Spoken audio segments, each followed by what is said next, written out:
दोस्तों स्वागत है आप सभी लोगों का इंडियन फ्लाइंग के आज की इस नई वीडियो में। आज की खबरें काफ़ी ज़्यादा इंपॉर्टेंट है उन सभी लोगों के लिए जो लोग भी अंतर्राष्ट्रीय उड़ानों से ट्रैवल करने वाले हैं।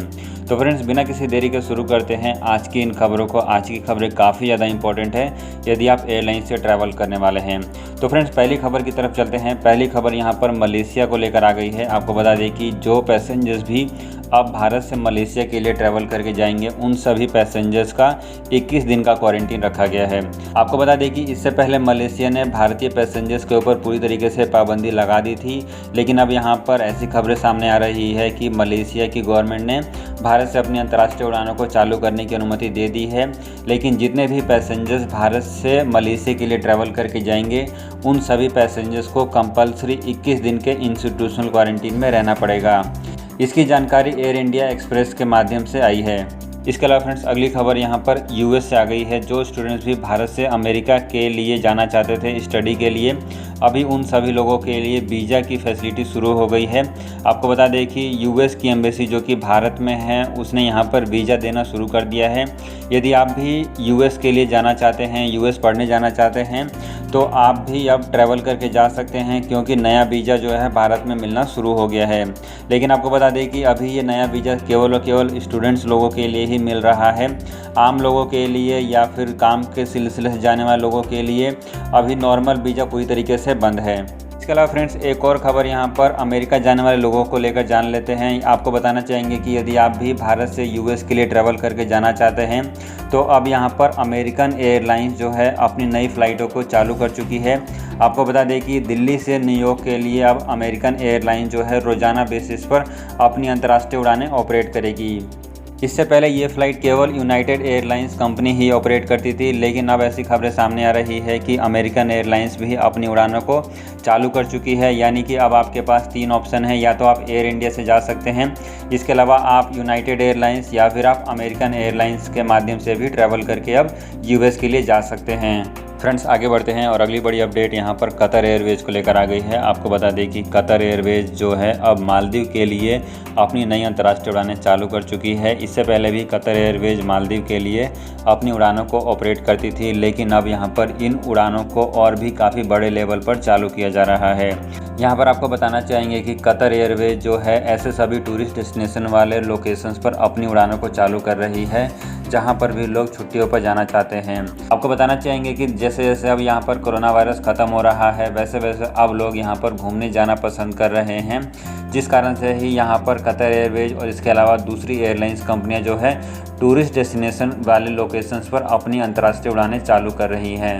इसके अलावा फ्रेंड्स अगली बड़ी अपडेट यहाँ पर जेट एयरवेज़ को लेकर आ गई है। आपको बताना चाहेंगे कि जेट एयरवेज़ जिसका मामला अभी भी एनसीएलटी में पड़ा हुआ है, लेकिन आपको बता दें कि बीते कल ऐसी खबरें सामने आ गई है कि एनसीएलटी ने अपनी सुनवाई पूरी कर ली है और अब बहुत ही जल्दी जेट एयरवेज़ को लेकर फाइनल डिसीजन एनसीएलटी की तरफ से आ जाएगा।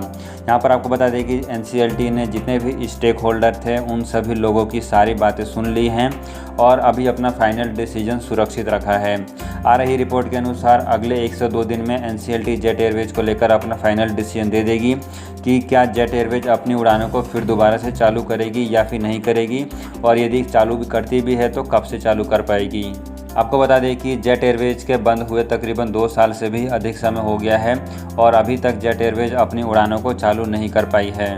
फ्रेंड्स आगे बढ़ते हैं और अगली बड़ी अपडेट यहाँ पर मुंबई एयरपोर्ट को लेकर आ गई है। आपको बता दें कि अभी भी यदि आप दूसरे देशों से ट्रैवल करके आते हैं मुंबई एयरपोर्ट पर तो आपको इंस्टीट्यूशनल क्वारंटीन में रखा जाएगा।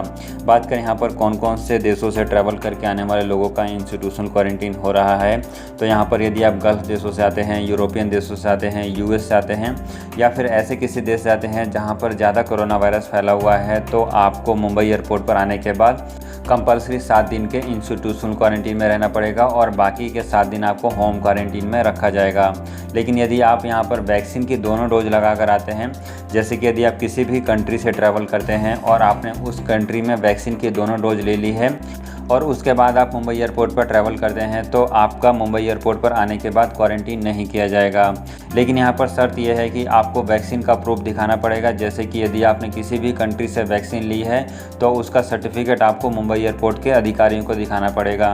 फ्रेंड्स, आगे बढ़ने से पहले आप सभी लोगों के साथ दिल्ली एयरपोर्ट को लेकर भी एक जानकारी शेयर करना चाहेंगे। आपको बता दें कि अब जितने भी पैसेंजर्स यहाँ पर मुंबई एयरपोर्ट से, हैदराबाद एयरपोर्ट से, इसके अलावा देश के जितने भी बड़े एयरपोर्ट से यदि ट्रैवल करके जाएंगे दिल्ली एयरपोर्ट पर, तो अब उनको अपने साथ कोरोना वायरस का नेगेटिव रिपोर्ट लेकर ट्रैवल करना नहीं पड़ेगा।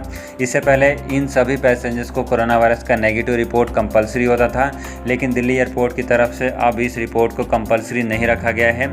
आपको बता दें कि इस नियम के बाद अब फ्लाइट से ट्रैवल करने वाले लोगों की संख्या में काफ़ी बढ़ोतरी देखने को मिल रही है। इसके साथ साथ भारत के कई ऐसे राज्य भी हैं, उन्होंने यहाँ पर कोरोना वायरस नेगेटिव रिपोर्ट को कंपलसरी हटा दिया है। जैसे कि यहाँ पर हिमाचल और इसके अलावा उत्तराखंड जैसे जो राज्य थे, जो कि टूरिस्ट डेस्टिनेशन राज्य थे, उन राज्यों ने भी यहाँ पर कोरोना वायरस रिपोर्ट को कंपलसरी नहीं रखा है। यदि आप इन जगहों पर भी जाना चाहते हैं तो अब आप बिना कोरोना वायरस नेगेटिव रिपोर्ट के ट्रैवल करके जा सकते हैं। आपको बताना चाहेंगे कि जैसे जैसे भारत में कोरोना वायरस कम हो रहा है, वैसे वैसे एयरलाइन से ट्रैवल करने वाले पैसेंजर्स की संख्या में भी काफ़ी बढ़ोतरी देखने को मिल रही है। यहाँ पर लगातार 2 सप्ताह से पैसेंजर्स की संख्या में लगातार बढ़ोतरी आ रही है। आपको बताना चाहेंगे कि इसके पीछे जो सबसे बड़ा कारण है वो ये है कि लोगों को समय पर वैक्सीन मिल पा रही है और अब देश में कोरोना वायरस कम हो रहा है। यही कारण है कि अब डोमेस्टिक फ़्लाइट से ट्रैवल करने वाले लोगों की संख्या में बढ़ोतरी देखने को मिल रही है। इसके अलावा एयरलाइंस कंपनियां भी इस मौके का फ़ायदा उठा रही है और पैसेंजर्स को काफ़ी ज़्यादा डिस्काउंट में टिकट ऑफ़र कर रही है कि पैसेंजर जो हैं फ़्लाइट से ट्रैवल करना चालू कर दें। आपको बता दें कि यहाँ पर इंडिगो एयरलाइंस की तरफ से एक नया डिस्काउंट ऑफ़र किया गया था, जो कि बीते कल था। इसमें इंडिगो एयरलाइंस केवल 1165 रुपये में अपनी डोमेस्टिक फ़्लाइट की टिकट ऑफ़र कर रही थी। इसके ऊपर हमने एक वीडियो बनाकर अपने चैनल पर डाल दी थी। यदि आप हमारे चैनल को रेगुलर बेसिस पर फॉलो कर रहे होंगे तो आपने अवश्य ही उस वीडियो को देख लिया होगा और आपने इस ऑफ़र का लाभ उठा लिया होगा। यदि आपने अभी तक हमारे इस चैनल को सब्सक्राइब नहीं किया है, प्लीज़ सब्सक्राइब कर लें ताकि आपको ऐसी लेटेस्ट अपडेट समय पर मिलती रहे। इसके अलावा फ्रेंड्स, आप सभी लोगों के साथ एक और जानकारी शेयर करना चाहेंगे। भारत की जितनी भी एयरलाइंस कंपनियां हैं वो अपने सभी एम्प्लॉइयों के लिए वैक्सीनेशन शुरू कर चुकी हैं। जैसे कि Air India, SpiceJet, Go Air, इन सभी एयरलाइंस कंपनियों ने अपने खुद के वैक्सीनेशन सेंटर चालू किए हैं, जहां पर इनके एम्प्लॉय जाकर वैक्सीन लगवा सकते हैं। यहाँ पर जो खबर सामने आ रही है, गो एयर एयरलाइंस कंपनी ने अपने सभी एम्प्लॉयों के वैक्सीन की पहली डोज पूरी कर ली है और इसके अलावा स्पाइसजेट, इसके अलावा इंडिगो, इन सभी एयरलाइंस कंपनियों ने भी ऑलमोस्ट अपने सभी एम्प्लॉइयों को वैक्सीन लगा दी है और अगले 10 से 15 दिनों में बाकी बचे हुए एम्प्लॉइयों को भी वैक्सीन लगा दी जाएगी।